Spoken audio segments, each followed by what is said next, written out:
Hello, everyone.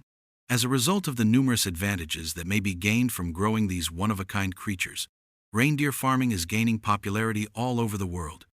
I would like to stress that the material of our channel is aimed at conveying culture and useful information that such a culture exists in the world. We are also individuals who love animals very much, so please do not misinterpret us. Before we get into the main content, I would like to say that we are presenting objective information.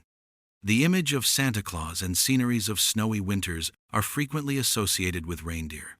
Reindeer have been an essential component of existence for traditional Nordic people, since they have been able to provide them with food and clothes in one of the harshest settings on the planet. Now is the time to join us as we delve into the intriguing world of reindeer. Reindeer herding is a time-honored technique that involves the management and care of reindeer within a certain area. This practice has been around for millennia. Reindeer, in contrast to animals that have been fully domesticated, are considered to be semi-domesticated.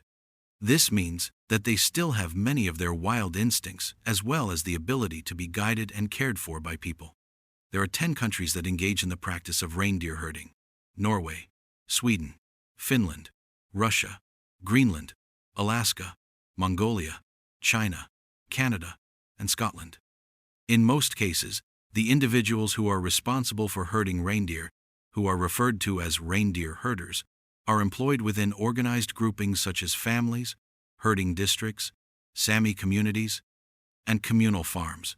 In order to shepherd their herds through periodic migrations, these herders rely on their extensive traditional knowledge. This allows them to guarantee that their animals have access to food and conditions that are acceptable throughout the entire year.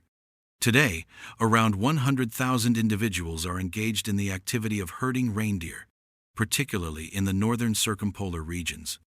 In the realm of reindeer culture, Lapland, which encompasses the entirety of northern Scandinavia, is usually acknowledged as the cultural epicenter. Native to the regions of northern Norway, Sweden, Finland, and the Kola Peninsula in Russia, the Sami are the indigenous people they call home. In Lapland, they are the only group that continues to engage in the practice of free-range reindeer herding, which is a method in which reindeer are allowed to roam broad areas rather than being confined to farms. The primary source of nutrition for reindeer during the winter months is lichen, which they extract from beneath the snow with their feet. Other types of flora that are concealed beneath the snow, such as mosses, grasses, and bushes, are also consumed by them. In locations that are covered in forest, they ingest lichens that are suspended from tree branches. These lichens supply important nutrients during the harsh winter months when snow is present. Their diet shifts throughout the summer months since there is more fresh foliage available to them. In order to make the most of the plentiful plant life, they graze on a wide variety of grasses, herbs, and leaves. In certain areas, reindeer are provided with supplementary food, which may include hay, grass, or pellets that have been specifically prepared for reindeer. This artificial feeding is done for a number of purposes, one of which is to prevent famine during times of food scarcity. This is especially important during hard winters, when deep snow or ice makes it difficult for animals to forage for food on their own. It is common for reindeer and their herders to relocate to mountainous or coastal regions throughout the summer months in order to avoid being bitten by insects like as mosquitoes and flies, which may be a significant problem during the warmer summer months. In addition, these regions offer fresh grasses, herbs, and other plants that are rich in nutrients, which makes them an excellent location for grazing. A reindeer farm is often comprised of huge enclosures that are enclosed by fencing and are designed to resemble the natural habitat of the animals. These enclosures typically include grassy parts, wooded sections, and access to fresh water. Because they are naturally migratory creatures, reindeer require a large amount of room in which to move around. It is imperative that the enclosures be robust enough to prevent escapes.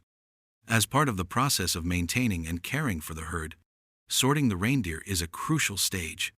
The farmers are able to better oversee their herd, ensure the health of the reindeer, and assign them to the appropriate purpose with the assistance of this method. In the beginning, the reindeer are grouped together in a huge cage space that is referred to as a holding pen. Rather than forcing the herd to become anxious or frightened, farmers can employ herding dogs, snowmobiles, or even go on foot to direct the herd into the pen in a gentle manner. Following that, the reindeer are put through a more streamlined sorting system, where each animal is examined on an individual basis.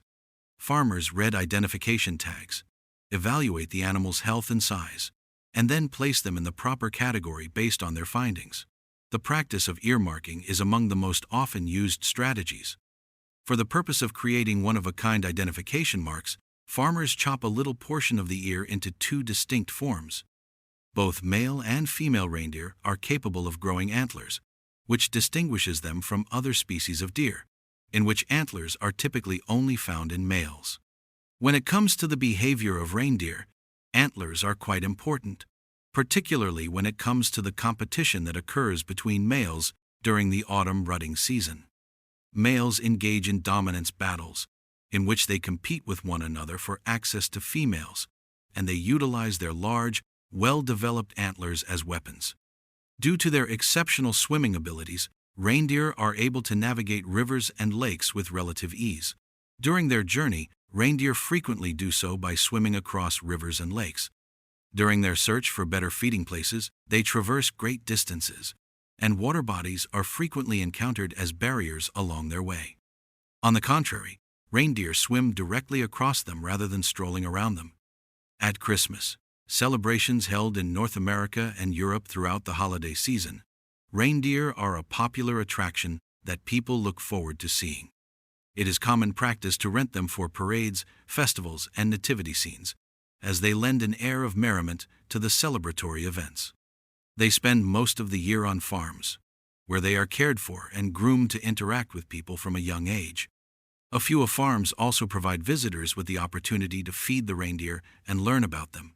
Within the regions of Scandinavia, Russia, and Canada, where the reindeer meat industry is estimated to be worth up to $100 million annually, reindeer meat is still consumed in large quantities.